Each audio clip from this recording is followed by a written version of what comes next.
ये देखिए, Zubair, BBC, the wire, Quint और न्यूज क्लिक द्वारा शेयर की जा रही ये रिपोर्ट क्या नैरेटिव सेट करती है कि भारत में हेट स्पीच बढ़ती जा रही है, maximum cases BJP ruled states में है, मुस्लिम्स को सबसे ज्यादा टारगेट किया जाता है और यहाँ तक कि उत्तराखंड के सीएम पुष्कर सिंह धामी का नाम first among hate speech actors जैसे लेबल्स के साथ जोड़ दिया जाता है, वगैरह वगैरह। लेकिन सवाल ये है कि ये रिपोर्ट आखिर पब्लिश कौन करता है और इसका पाकिस्तान से क्या कनेक्शन है। तो देखिए, इस रिपोर्ट को पब्लिश करता है Center for the Study of Organized Hate, एक अमेरिका बेस्ड एनजीओ। इसके फाउंडर है राकिब हमीद नायक, जो एक एक्स कश्मीरी मुस्लिम है और अब यूएस में सेटल्ड है। और बात सिर्फ इतनी ही नहीं है, नायक वही शख्स है जो हिंदुत्व वॉच नाम का ऑर्गेनाइजेशन चलाते रहे हैं, जो भारत में बैन हो चुका है। नाम बदला गया, पहले हेट लैब और अब Center for the Study of Organized Hate. Label change, लेकिन एजेंडा से और थोड़ा और पीछे जाइए तो 2021 में हिंदुत्व वॉच शुरू करने से पहले नायक का प्रोफेशनल एसोसिएशन रहा है twocircles.net और द ग्लोब पोस्ट जैसे प्लेटफॉर्म्स के साथ। अब अगर द टू सर्कल्स की बात करें तो रिपोर्ट्स के मुताबिक TCN जमाते इस्लामी पाकिस्तान के एफिलिएट्स द्वारा चलाए जा रहे एक बड़े इन्फो वॉर नेटवर्क का हिस्सा माना जाता है।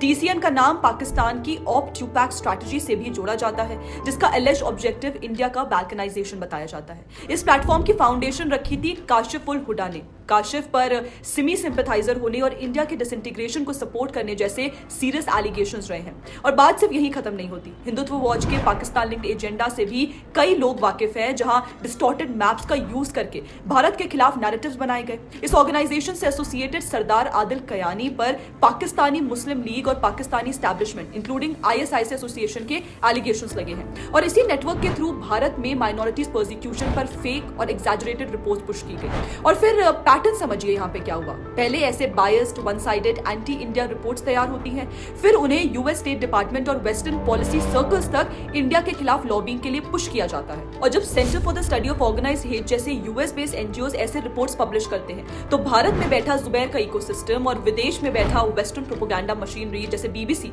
उन रिपोर्ट्स को एम्पलीफाई करने का काम करते हैं। इसलिए यह सिर्फ एक रिपोर्ट नहीं है, ये एक कोऑर्डिनेटेड नैरेटिव ऑपरेशन है, जहां source, funding trade, past associations और एम्पलीफिकेशन सब एक ही डायरेक्शन में काम करते नजर आते हैं।